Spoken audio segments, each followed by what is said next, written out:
$31.40. Are there any questions for Ms. Kaiser? Thank you very much. So, speaking of recordings, I'm still an amateur videographer, and I don't think that the camera is actually rolling at this point, so would you be okay? Is it not, or is it? You got it now? Thank you. I just wanted to make sure out loud that Detective Wampler, thank you, sir. I had to ask him to make sure it was rolling for us, so it is, and thank you. We can move on. All right. Now, Chief Schroeder, please. Police report.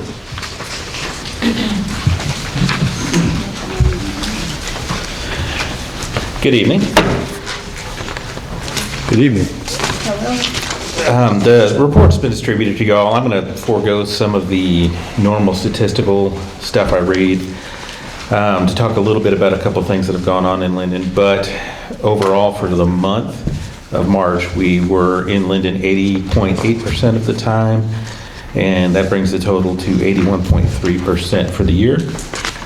Some notable things I think we need to highlight about the activity. First one, I'll talk about Officer Jessica Morrison. We had, over the past several months, we've had a caller in the Grove Apartments, right there off New LaGrange Road, who has expended quite a bit of our time with some mental illness issues she has.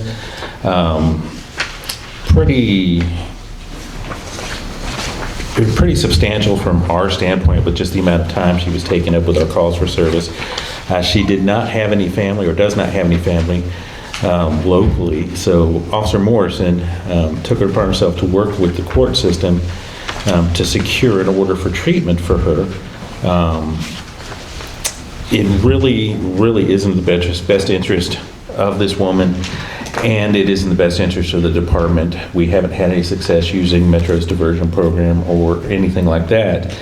However, through working with the court system and eventually working with her family, she was able to get a court order to get her evaluated and get some treatment going for her. And it's just, to me, that highlights kind of the compassion you see out of our officers.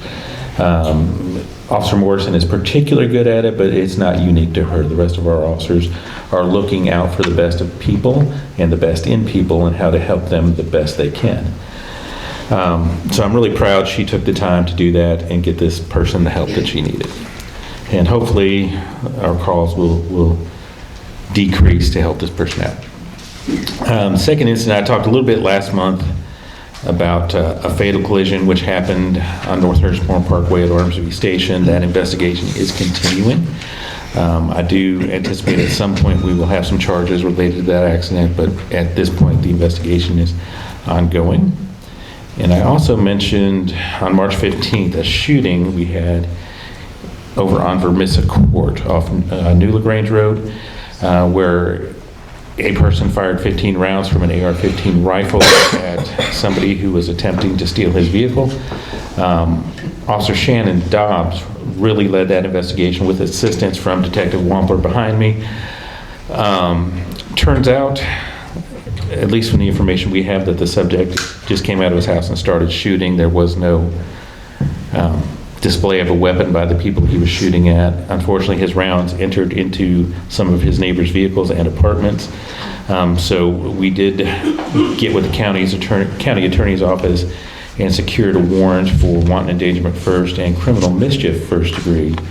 He was later arrested by the Jefferson County Sheriff's Office, the Shelby County Sheriff's Office, without incident.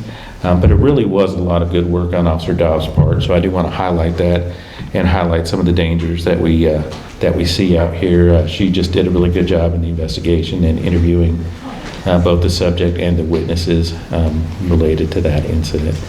That being said, we also just this weekend had a drug take-back program in partnership with the Drug Enforcement Agency. Thanks to our residents and visitors, we were able to take 26.9 pounds of pills and other drugs off the streets and keep them from being diverted into the illegal system. So that was really a good program. Glad it happened, and I thank our citizens for making that so. with that said, any questions? Yeah, Chief, is the drug take back, is that going to be something like a quarterly or monthly? So the DEA typically does a couple a year. I would anticipate seeing another one coming up in probably the October timeframe is usually what we see. I don't have any information on it coming yet. The thing for us particularly, we're primarily looking at pills and stuff in that. And for us, pills are particularly difficult to dispose of because you have to heat them up to such a high level. So it's very good for us that the DEA partners with us. I actually took the narcotics to the DEA myself this afternoon, and they will dispose of them for us, which makes it a whole lot easier. Any further questions for Chief? All right, thank you. Thank you, sir. Thank you, Chief. Very good. Okay, on the agenda, we have any unfinished or old business that's not listed here the council wishes to discuss? Yeah, I want to, sorry, no, I thought this was on. Or does it need to wait till other business? The budget committee. If you would like, yes, that's our Budget Oversight Committee. If you have your chairperson, correct? Yes, I am. Yeah, if you have any reports on that, we'd be happy to hear it. Okay. I am the chairperson for the Budget Oversight Committee, and members are Ed Haynes, Sharon Morris, Jenny Benner, myself, and Deputy Chief Thomas. And we've been meeting quite regularly for the last, 3 or 4 weeks, I think. And we are nearing a point of sharing our recommendations with Mayor. Hopefully tomorrow, we meet at 11 o'clock right here, tomorrow morning, if you want to sit in on a Budget Oversight Committee. It's an open meeting. So I think we're getting pretty close to a point where we can share some of our recommendations to the Mayor.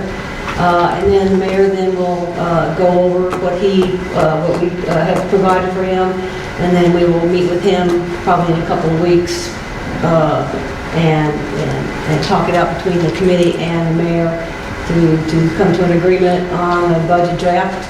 The budget draft will then go to council, and council will get a chance to look it over and have discussion, and that's kind of where we are right now on that particular committee. And then once the budget is approved, or not, whatever, my goal is to have the Budget Oversight Committee meet like once every quarter to just kind of keep an eye on the variance and the quarterly reports. And I know the treasurer provides those kinds of things for us.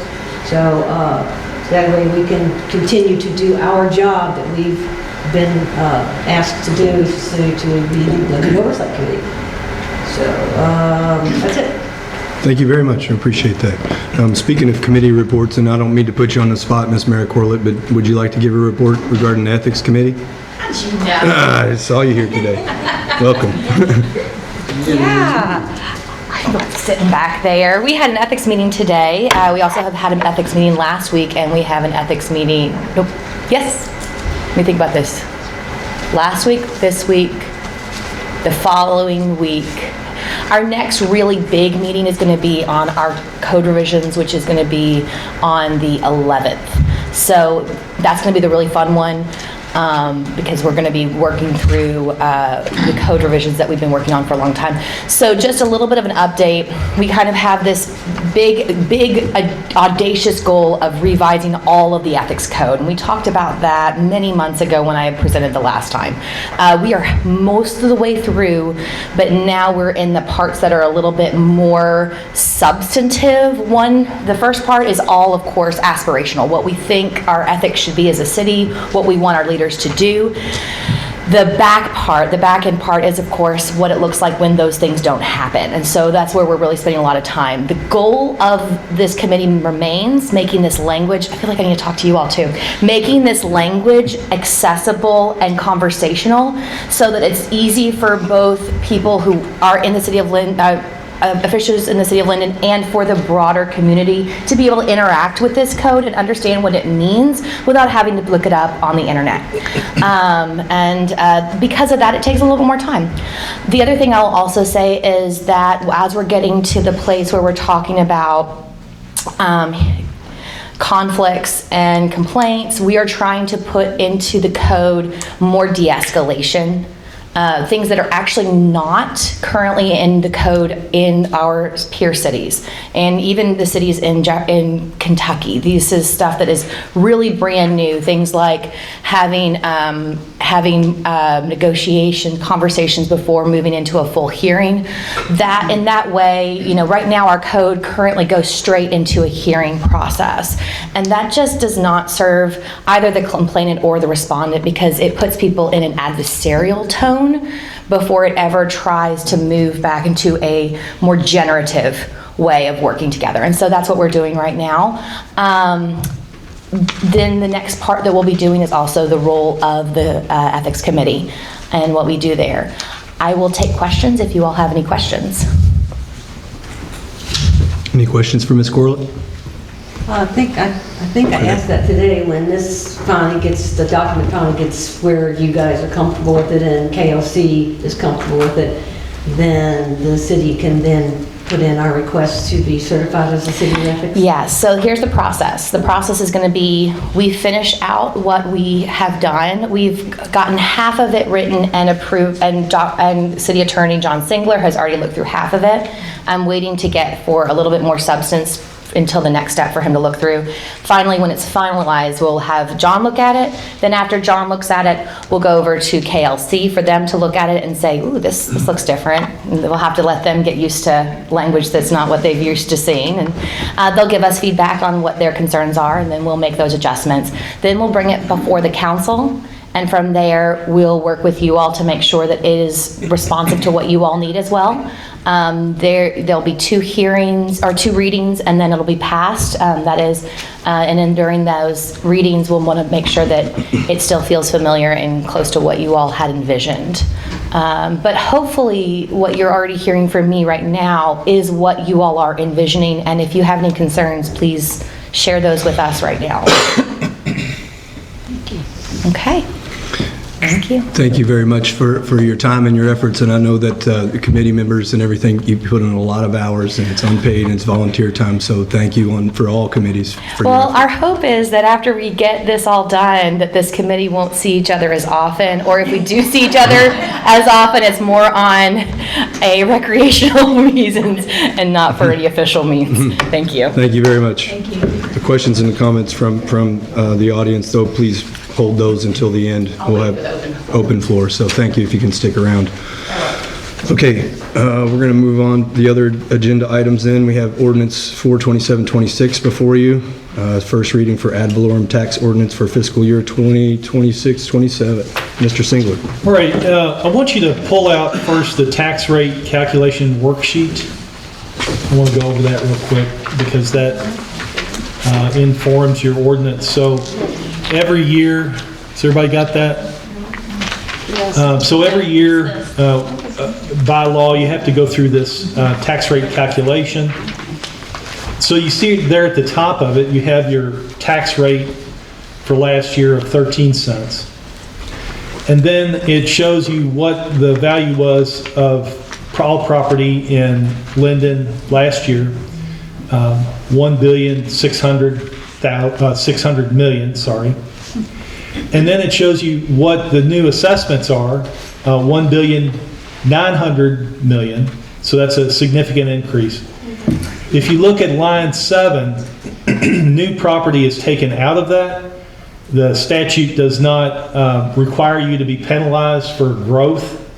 So new property is taken out of that, the $3 million there. So then you go to your calculation, because the compensating rate, the rate that you're going to see in the middle of the page there at 0.110, that is the rate that will bring in the same amount of tax that you collected last year with the new assessments. So you can see, you go through that calculation and it ends up to where your compensating rate actually would reduce your rate from last year from 0.13 to 0.110. The rest of the sheet goes through the rest of the statutory calculation, which is to get to the 4% rate. The 4% rate is at the bottom of the page. It's 0.114.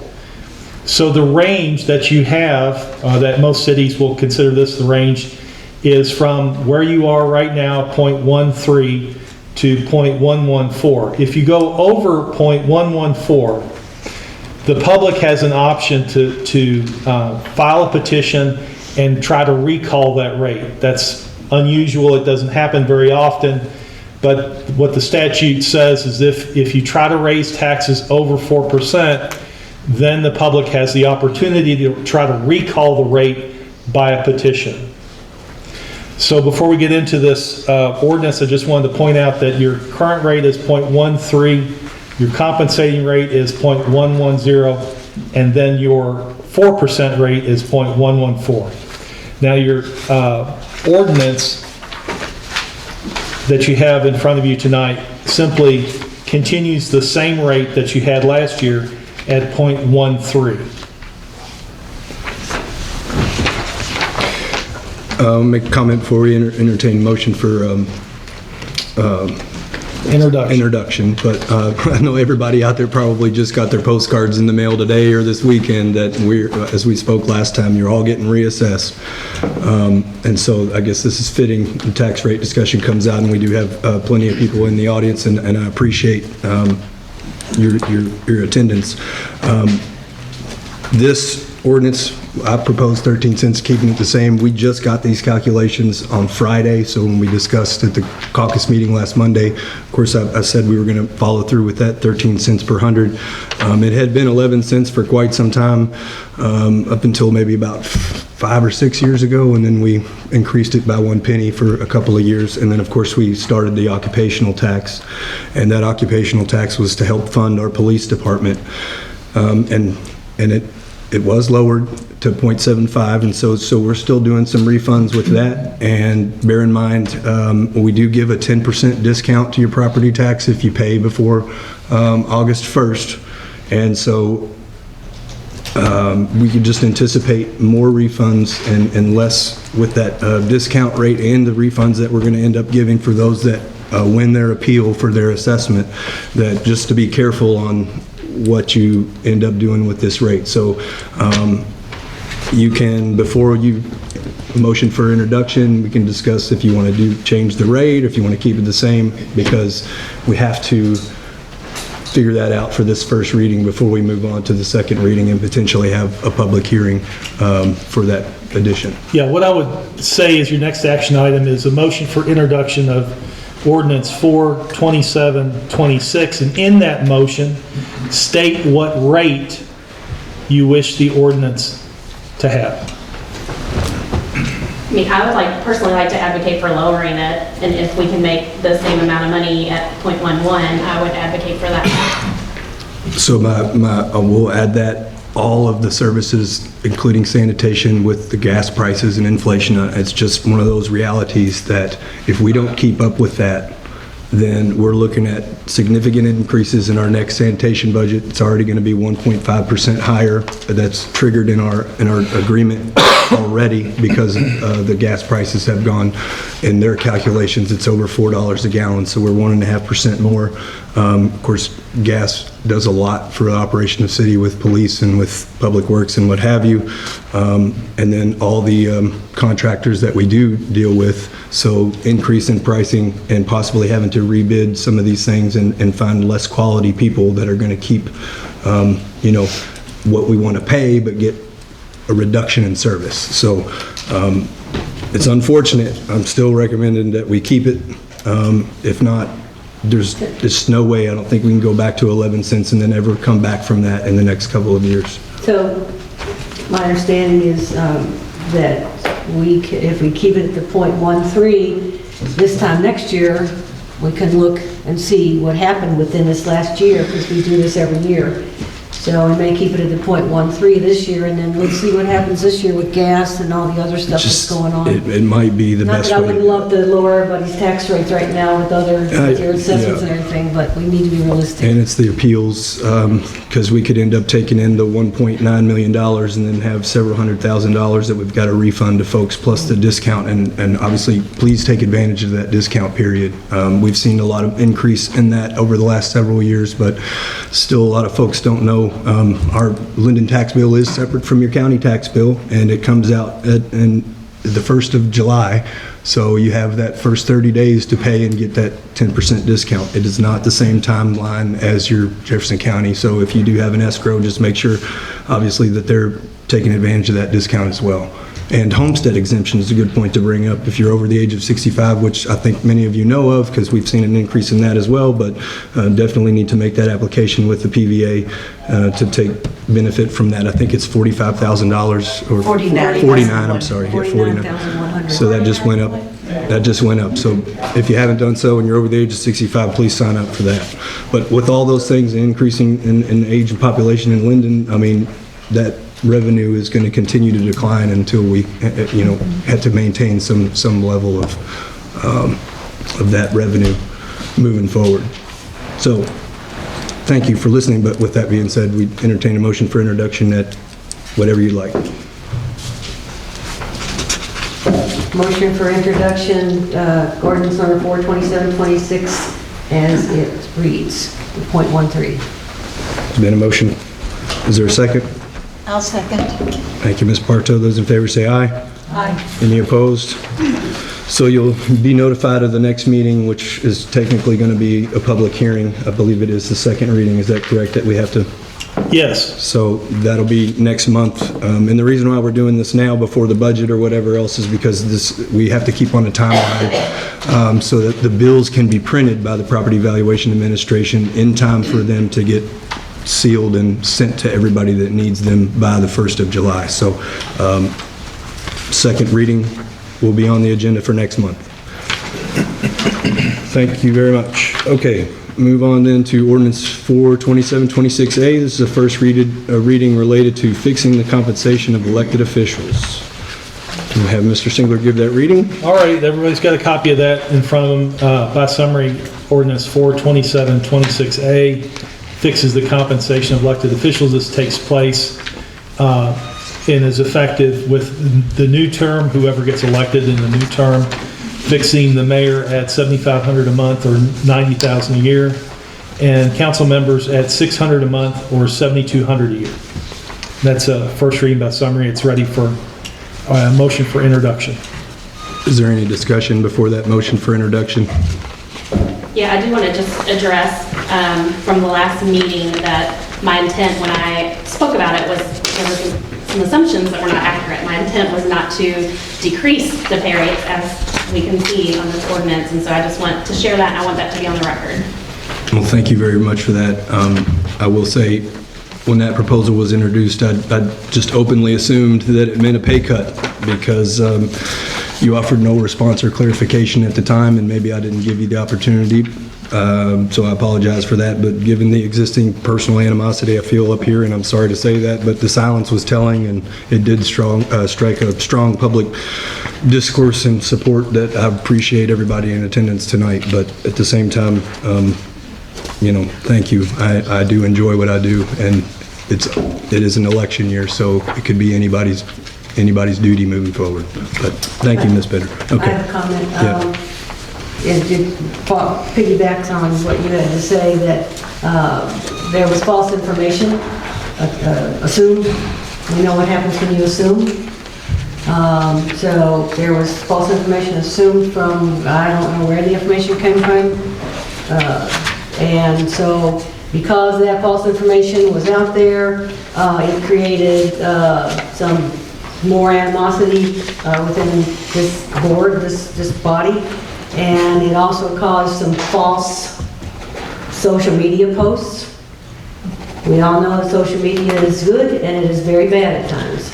And so these false social media posts cause more hard feelings, more anger, more distraught within not only within the entire elected officials body. And I've addressed it with a couple of people. But now's the time to clear it up. If you are posting these things on your social media, really, people, let's just stop doing that. Let's stop. Before you start posting things, get the facts. Thank you. Okay. Is there a motion for introduction of that reading? Motion for introduction to ordinance 42726A. Is there a second? Second. Second from Ms. Benner. Those in favor say aye. Aye. Any opposed? There will be a second reading and further discussion next month on the agenda. Can I clarify, because we kind of need to move quick on this? Yeah. If it is enacted, so I would like to request. You're right. If it works for a special meeting next Monday. The ordinance does say that a change in officials' compensation is, you're correct, within the election year and no later than the first Monday in May. So I believe if it is on that Monday, that can happen. Yeah, that's what the ordinance, that's what the statute says, is Okay. the prior to the first, well, no, let's see. It says no later. No than- later. No later than, that's right. Right. Okay, so we're good. So Does that work for everyone? essentially then, special meeting called for Monday, the 4th of May, 6 PM. Is it soon? It's open to the public. That would be the only agenda item. There would be no discussion on any other matters unless those were brought before us this evening in order for notification. I've got Northfield that night at the same time, so I'm gonna have to not be here. Well, It doesn't thank you. seem like I. Yeah, I think we should be able to handle that. Do you all agree? Okay. Again, Monday, 4 o'clock, the 4th, or 6 o'clock, I'm sorry, the 4th. The 4th at 6, yes. Okay, and speaking of, this is on the announcements, but I do believe, so our next caucus meeting is May 18th at 6 PM, but May 25th is Memorial Day, and we do not meet unless there's another special meeting called. So the caucus meeting by ordinance does turn into the council meeting. There would be one of our official meetings in May that will be May 18th. So on your announcements page, unless something comes up between now and then, there will be one meeting in May. That's May 18th at 6 PM. Speaking of May 18th, I got some news today, if you're not aware, that the Robeson Park Playground has been awarded, we've awarded a bid to Bluegrass Rec to redo the entire playground area, and that committee, the Parks and Beautification Committee, we've decided to go ahead and do this as soon as possible. So May 18th, the park playground equipment will be closed for almost 1 month to be reopened Father's Day weekend for our summer festival, which is June 19th. So unfortunately, it's right when the kids get out of school and everything, but it's exciting. We can't wait. So we're going to go ahead and do that. The splash pad will open Memorial Day weekend, so you will have that amenity available to you. The restrooms will be open, but there will be no playground. It will likely have a fence around the construction area. So there will be signs posted out at the park just as soon as I can get those printed to let everybody know.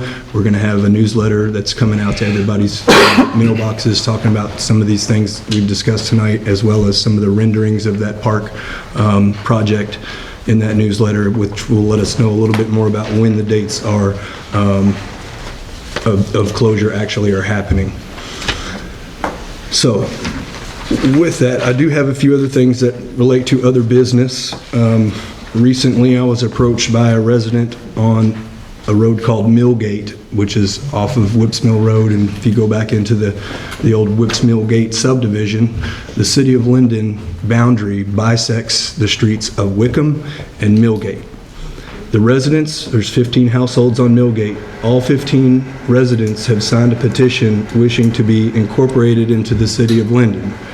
And that is because they wish to benefit from the services that we're able to provide, such as police and snow removal, and I believe that's what triggered them the last time, is that those 15 houses at the end of the street into a cul-de-sac don't get snow removal, and unfortunately, I was on the plow, but we put the plow down right at that address and plow out, and so everybody else in the cul-de-sac doesn't get snow treatment because they're City of Louisville residents. So I do have that petition signed, and I just wanted to make you all aware of that. I know, Mr. Singer, we've discussed some of the other areas that wish to be annexed, but if you don't mind, sir, could you maybe give a little light on that? Yeah, the law's changed with, in this county, it's peculiar to this county. We have a kind of a convoluted statute dealing with annexations of areas in unincorporated Jefferson County. And what you have to do is you have to make an application in a certain way, and get it approved through Metro Louisville. And then there's a percentage of consents that are required to make it so that Metro Louisville can't say no, is basically it. And so if you have 100% consent annexation, it streamlines the process. So I have all the forms to do this, and the only expense is going to be the engineering Survey.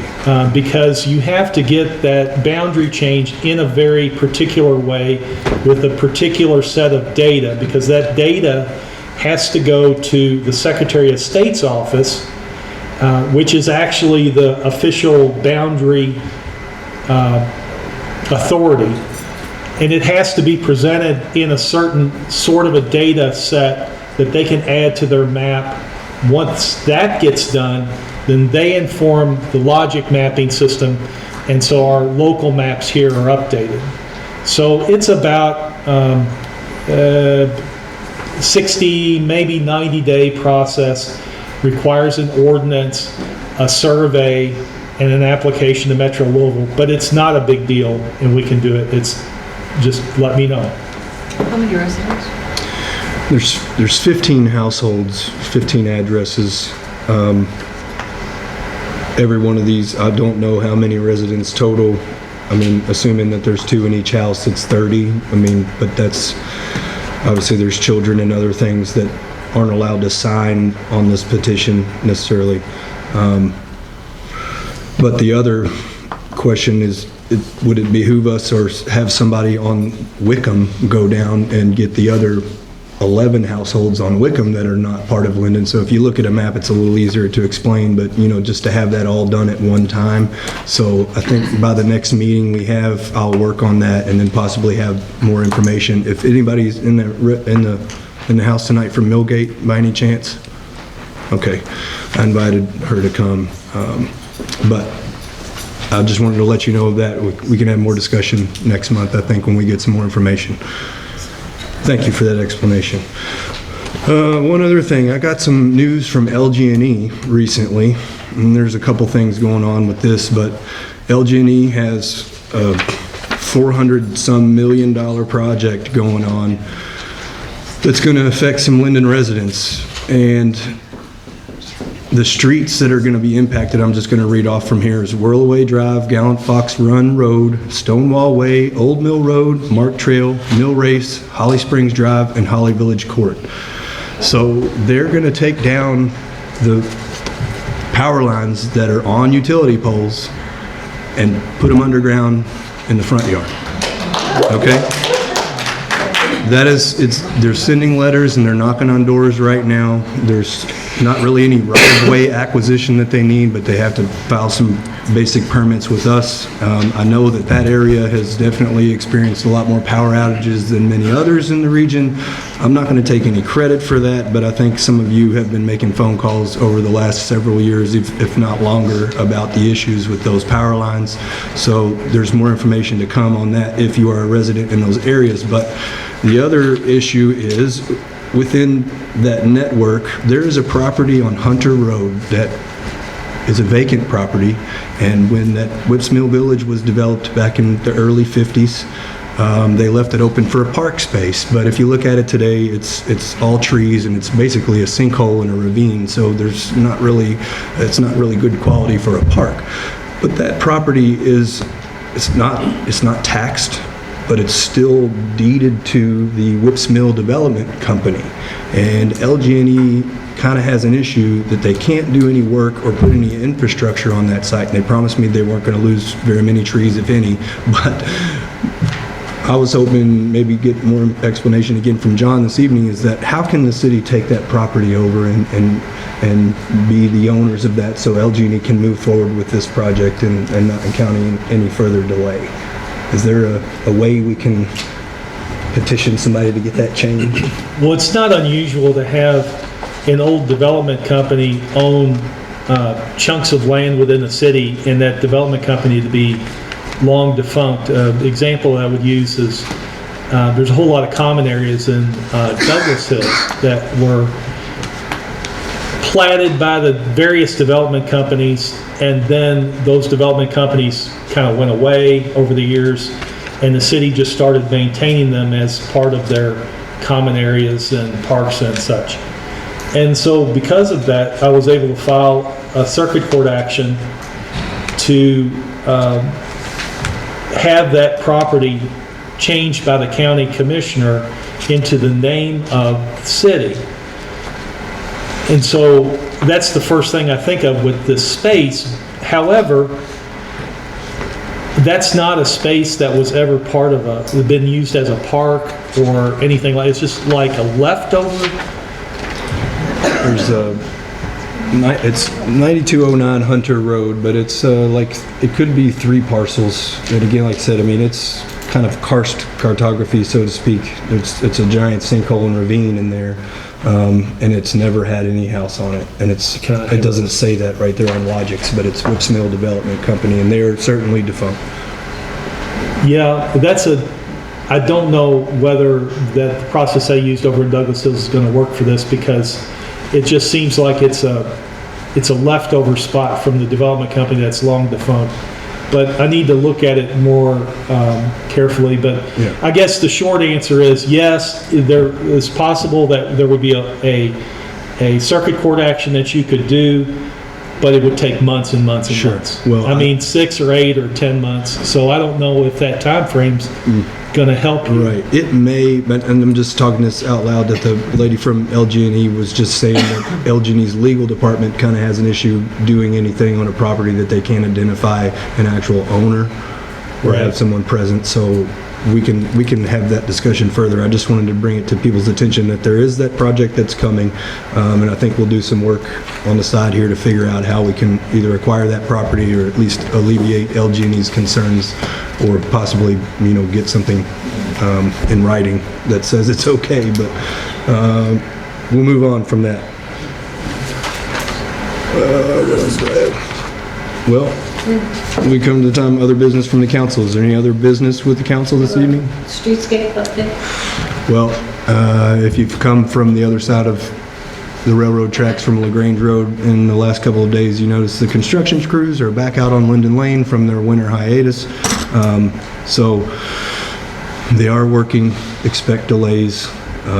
Again, with regard to the costs and everything else, that it's not gone over yet. We anticipate it will, but there's still work to be done, and it's going to take another few weeks. And by the time we meet next, I'll have more of a definitive outline for the council if we do need to pass a change order on that project.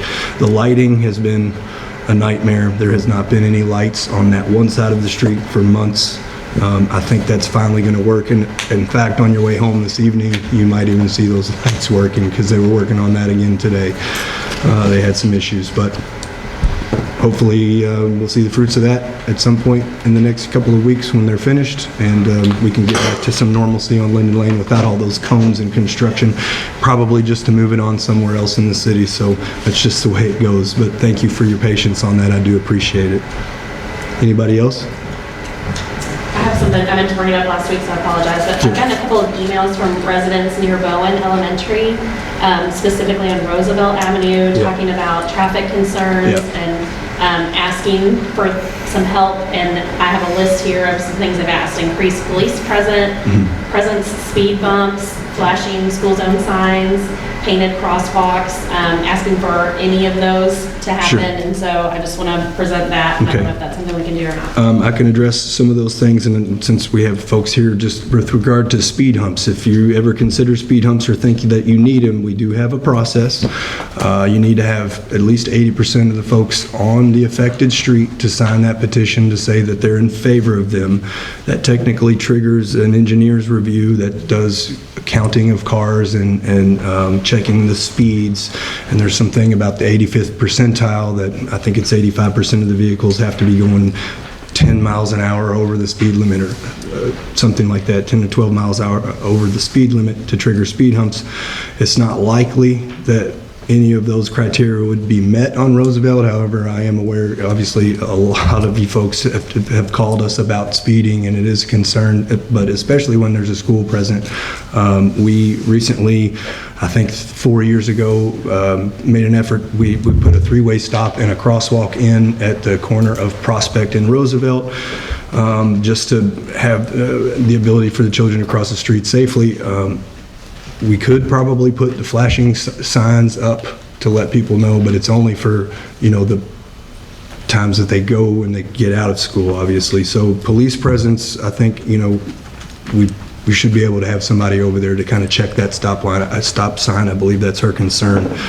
The speeding thing, as Chief's mentioned several times in previous meetings, look, folks, I mean, I think the court's going to throw out the ticket and doesn't even want to hear it if you're not going more than 10 miles an hour over. So we do have those radar signs that we put out, and if you think the radar sign's not working because you've driven by and it doesn't display what speed it is, it doesn't display unless you're over the speed limit. So a lot of times, hey, the sign's not working, it's out of battery. Well, it's just not, it doesn't turn on because you're just not going fast enough to trigger even an officer to pull you over, unfortunately. So I am aware of that. I think the markings do need to get updated. We could probably research one of those solar panel flashing signs that has a little bit more notice to folks. But we've met with Bowen several times over the last few years, especially since COVID, and everybody's kind of changed the manner in which they take their kids to school in their own vehicle and, you know, not carpooling and not riding the bus. So that area has certainly been affected by that school and the way in which people get to school, and they've changed their traffic pickup and drop-off pattern really where they're within that neighborhood, and they stack hundreds of cars within Westmoreland Way and Roosevelt just so they can get in and out of the school, because prior to that, I think it was 2 years ago, they were stacking up on LaGrange Road, which is certainly a nightmare even without the school when a train comes. But I'm aware of those concerns. We are looking into it. Our Jim Birch, our city engineer, go over there and make sure that the adequate signage is in place. You're supposed to have certain distances of notification for crosswalk ahead and everything else. So he's going to review that for us and hopefully see some efforts. But I know the striping and the painting of the crosswalk would definitely help a little bit as a visual aid. So hopefully I covered all those things, but thank you. Just that length, because we do have folks in the audience that might be curious or concerned anyway. So, okay. Anybody else? You mentioned the railroad track, as you all can see on this side of the tracks, I'm sorry, the other side of the tracks, all the ties. Railroad ties. Railroad ties. Mm-hmm. And they're kind of falling down the hill. Yeah, we've called them. Just so, yeah, so I figured you had, but I just want to let you guys know, we have tried to take action with CXX, and it's very difficult. So if you're going down LaGrange Road heading east, just be real careful, because there's a couple of them that are pretty close to the side of the road. And don't get out and move it yourself. I used to be strong enough, and I couldn't move it the other day. Thank you for that. Okay, any other business from the council?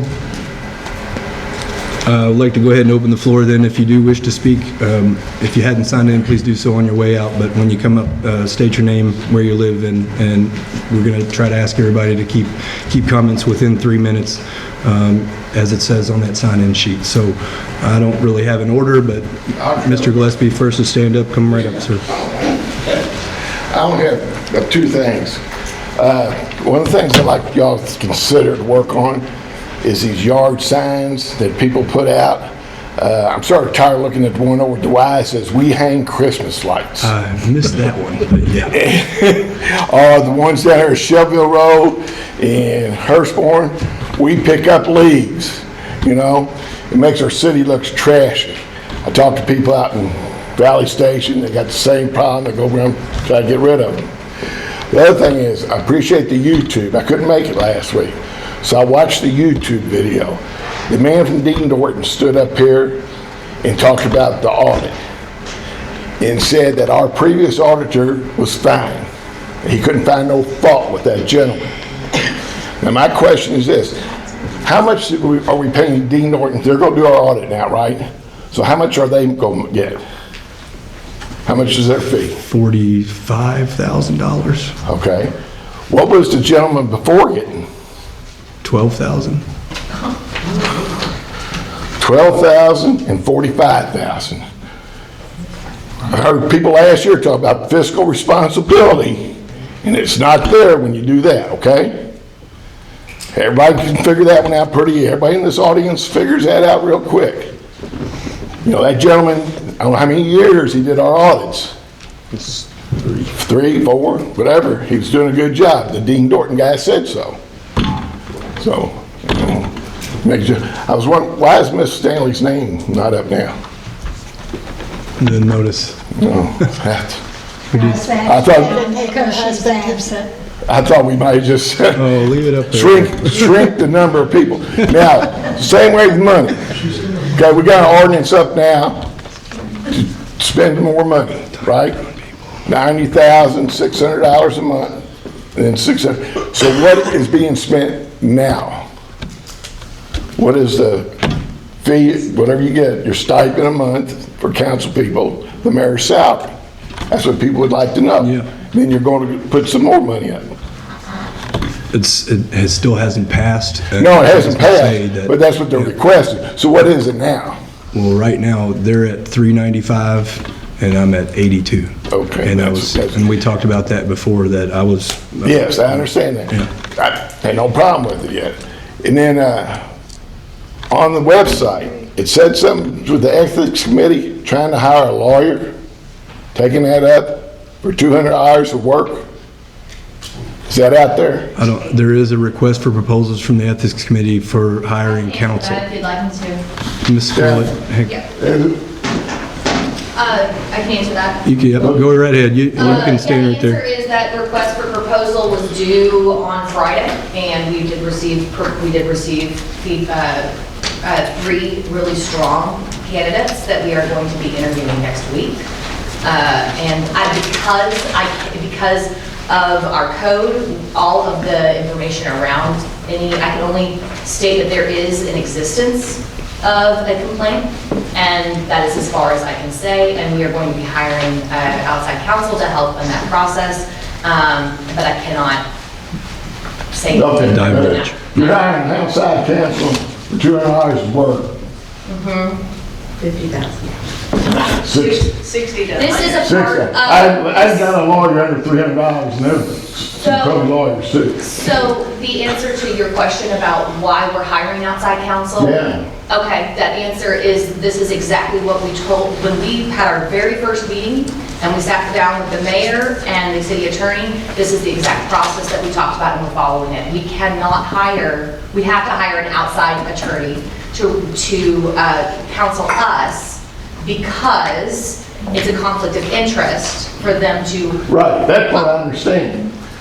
But y'all don't have authority to penalize, to do anything. You're going to come up with something and make a recommendation to this council. Correct. They have to be the ones to decide that. Then they have representation. I don't know, it's just $60,000. The budget committee I'm didn't watch following it. not only what has been proposed by our city attorney in our very first meeting, but also best practices with municipalities. So if you're questioning that, you don't have to ask why I'm following this process, you can just look at best practices. Good, thanks. I just want to know about $60,000 for these things. And Thank you. we're not doing it, guarantee that there will be 200. Right, that's true.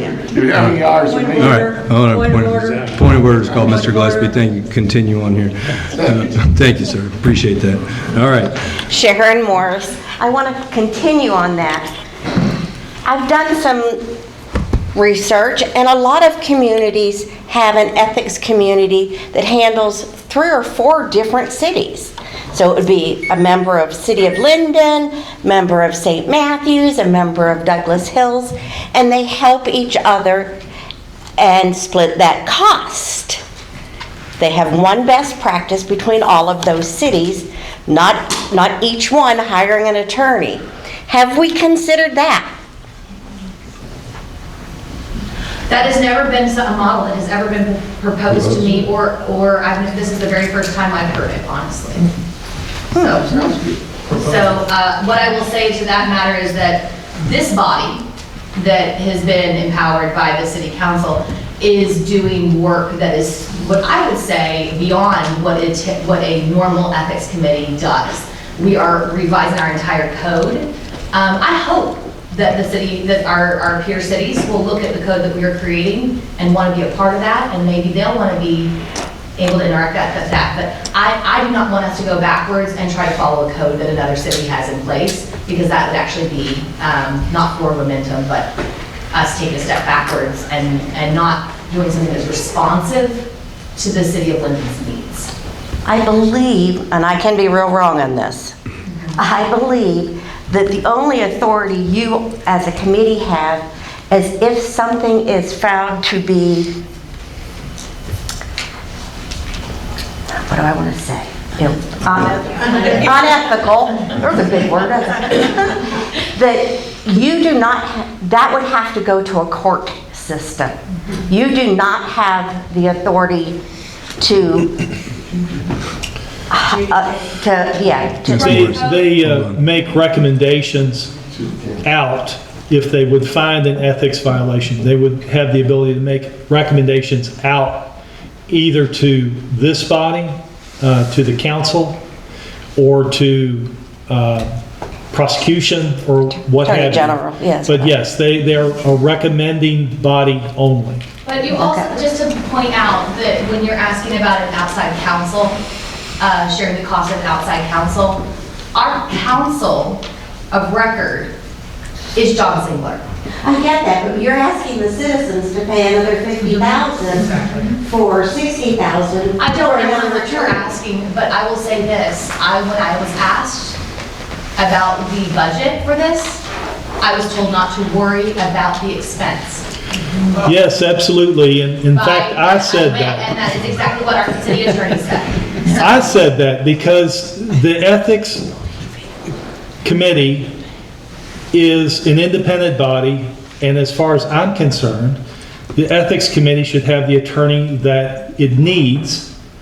And if I can be of assistance, I want to be of assistance. If they need, for various reasons, to get outside counsel, then we need to support them.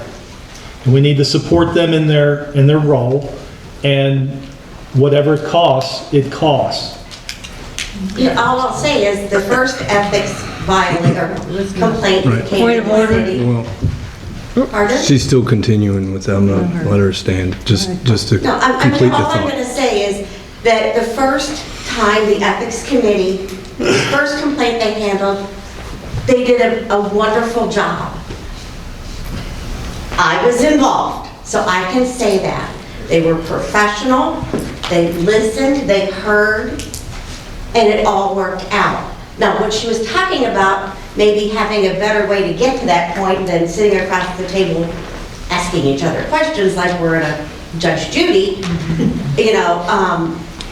And that would have been a lot nicer. that's what they're working on with that code. So once Yeah. that code gets approved and revised, then the need for the council is really limited at that point. So That's like I good. said, it gets resolved mostly there. If I can just quickly respond again. The level of excellence that we brought to the last complaint and the last hearing is the level of excellence that we are going to be bringing to this project. We will be following the code as clearly as we can, and we are going to use the resources that we require to be able to make sure that we get a fair and just process in place so that everyone is served. Appreciate that. Thank you very much.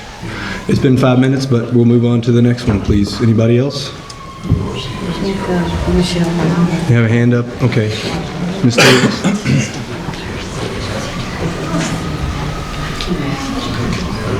Okay. Come to say, Dave, change the subject. Okay. Very good. Hi, I'm Michelle Davis. I'm the owner of Louisville Fresh and the farmer's market manager. So farmer's market update. Okay, so we had the grand opening on April 8th. We had approximately, I believe it was 26 vendors in attendance. This month we've got a bit of a rolling start just due to people having other things going on. Some are produce vendors, they're not quite ready yet because it's Kentucky, so it takes longer for things to grow. That said, I've got a couple quick things. being a vendor entails a lot of things that we have to deal with when it comes from the public and working with each other.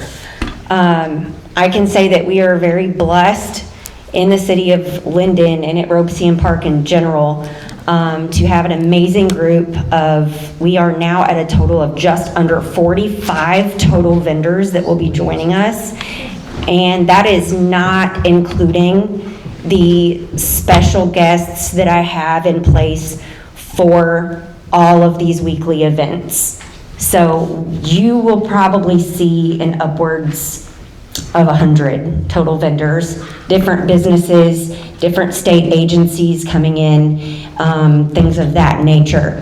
That said, again, this is coming from a lot of personal experience being a vendor, and this comes from over 20 years of operations management experience, teamwork building, etc. In order to build a cohesive team, and in order to build a consistent structure, we have to have mutual respect of each other, which is why I'm here to be transparent with you guys. It's why you guys on City Council have been nothing short of absolutely amazing and supportive of every single one of us and what we are doing. Most of you guys were able to at least come out and, get a feel for everybody and say hi.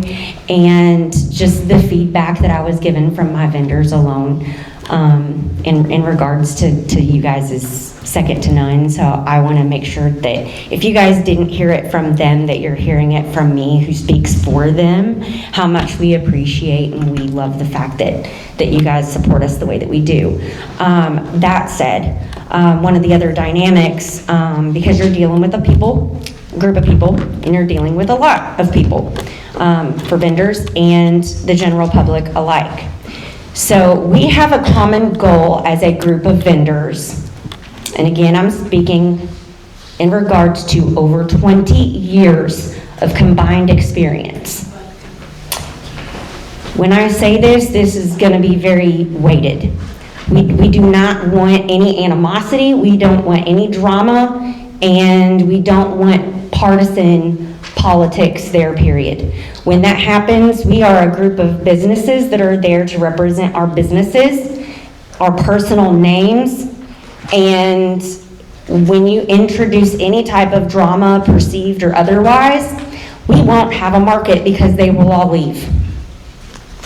So this is said in mind because I have an entire group of vendors that were extremely upset with an entire group of people that decided they thought it was a good idea to bring their politics loud and in orange to our market.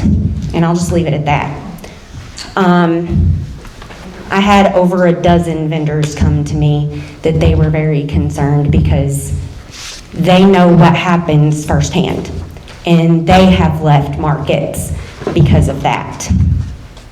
So when I have a conversation with somebody several times and then it's ignored, it's not okay. I'm just going to leave that at that because so far it seems to have resolved itself. Thank you. I'm going to leave it at that. All right. I'm sorry. No, you're okay. I 20 know seconds. it's not, 20 seconds. I know it's not produce season, but there are produce vendors and that kind of Yes. stuff lined up for, because I can't have people, where's the produce? And I will. Yes, we're in zone 7. Homegrown's not out of the Yes, garden. it is homegrown. I am a produce vendor myself. It's coming, it's growing, but we're not a tropical climate, so we have a dramatically different climate versus California and Florida. So it takes time. Milton Farms was able to start this past week, so that was Good. week 3. Clear Creek Farms is starting this week. And again, it starts slow because it takes time for that stuff to grow. But it's coming and it's on its way. I've got a third vendor joining us, and then we have several other smaller vendors that will have produce as well. Well, thank you for your efforts. I can say on behalf of everybody up here and most of the folks in the audience do appreciate that.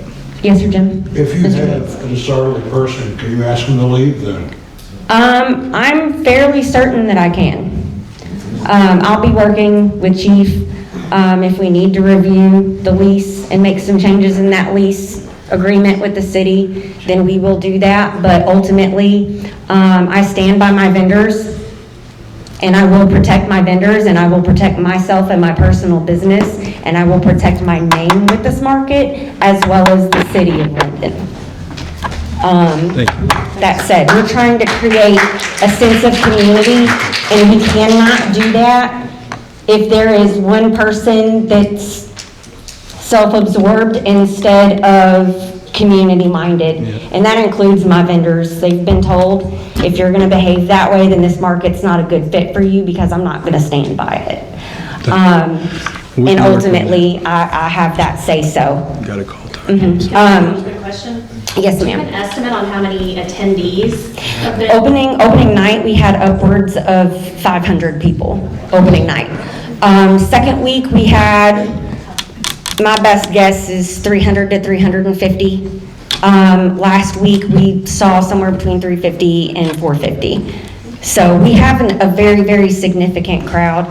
That said as well, I may need to look at expanding into the grass a little more and getting creative, and Mayor Hagan and I have, kind of discussed that. I do want to quickly address, because I've taken up enough time already. There was an issue with a food truck with some compliance issues, I guess. It's basically back and forth between the actual compliance office and the ABC office. We had a death in the family, so I wasn't able to go down today to the local health department to get that clarified, but I will be going down there this week to get that clarified and make sure that that vendor is okay to come back, and to make sure that all of my vendors are in compliance as well. Yeah, please.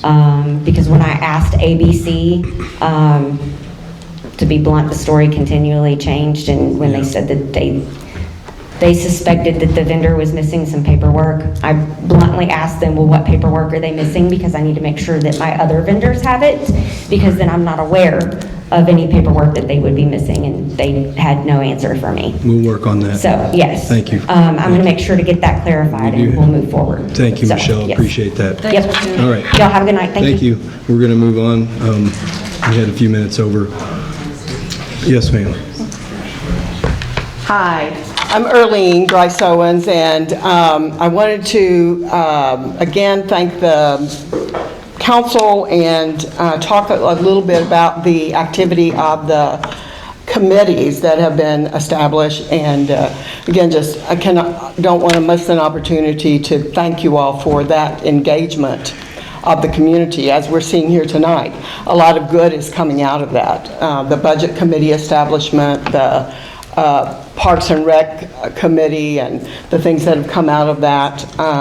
So I want to add to and applaud the ethics committee and the dedication of community members providing this service. And I've been attending a lot of those meetings. I'm a member of the beautification committee and have gone to the budget committee.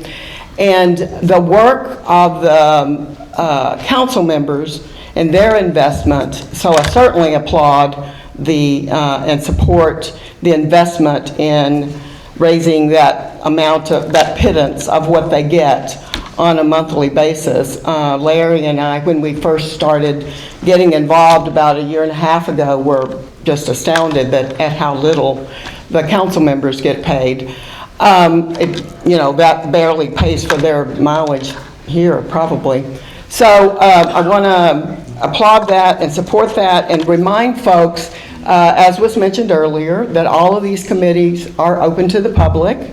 And and the budget committee is tomorrow at 11 in this building.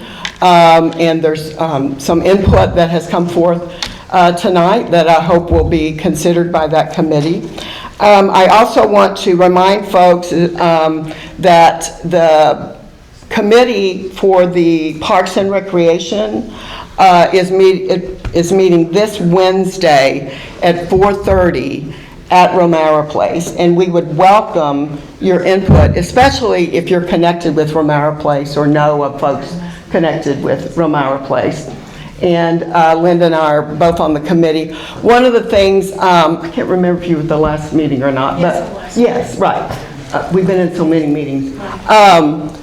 One of the things that we're looking at is during the closure of the park from the 18th to the 19th, is for alternative activities from the community. And so, for instance, one of the members of the committee is with the Y, and she offered some. That maybe they would give them a reduced rate for the water park during that period, so people would have an alternative to the park.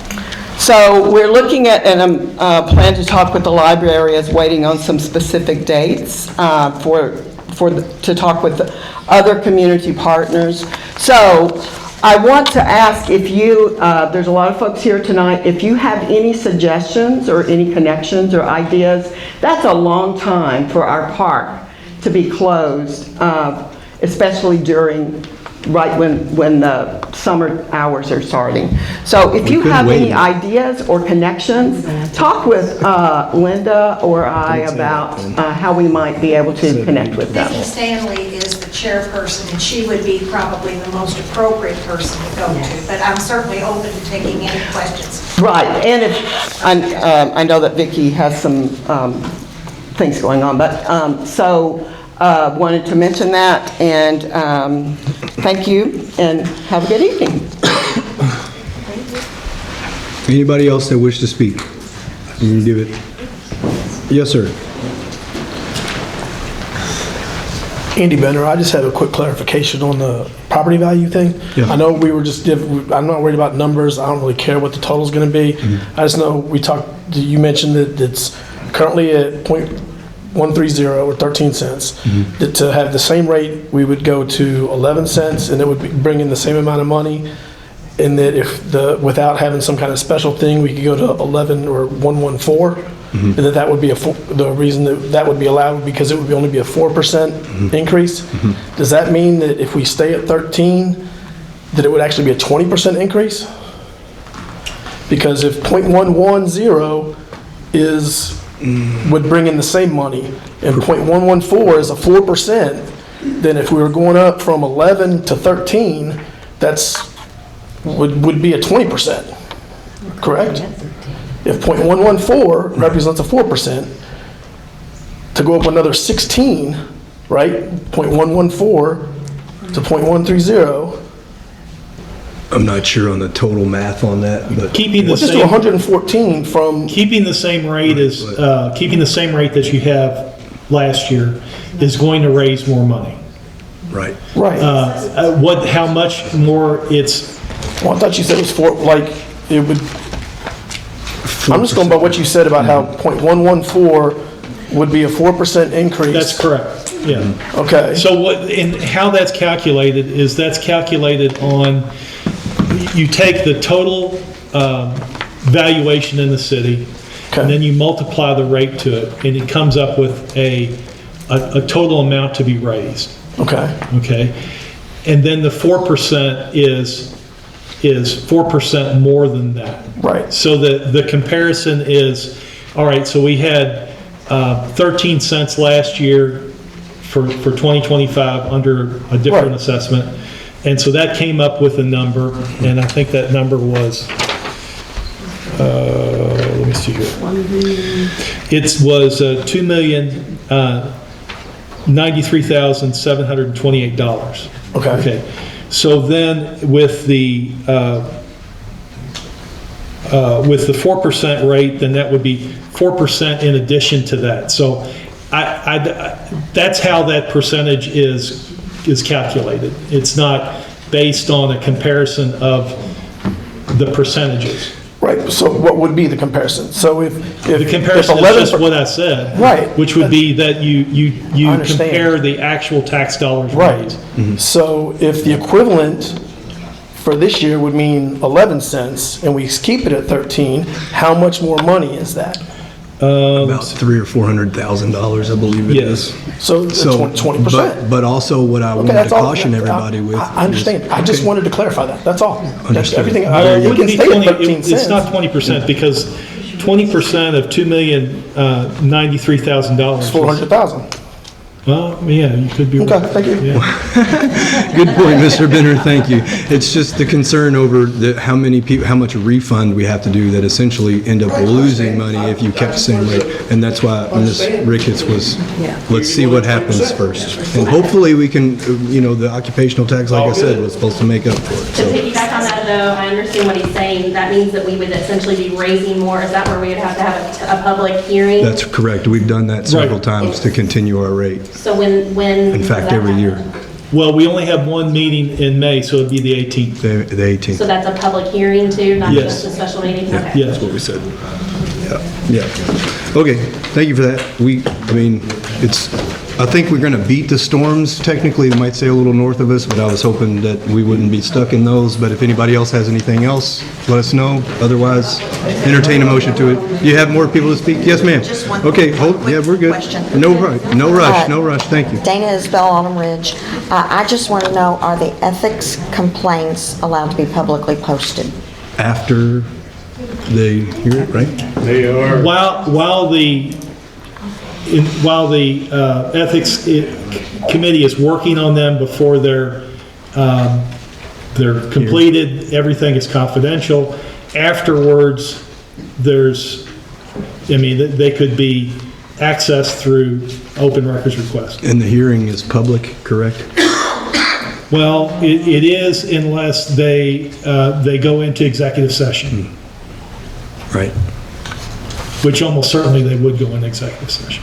Go into what? Executive session Per portion. for a portion. Isabel. And in case you're concerned, One more. we try to not present individuals' names, but once it's been gone through, it is then a part of our records, which Stacey takes care of. She has a copy of them in the office. So we try to keep from bad-mouthing anybody because their name comes up. Yeah. We try not to do that. Thank you, Mr. Shaw. I saw some other hands, though. We try to get to everybody. If you're not in a hurry.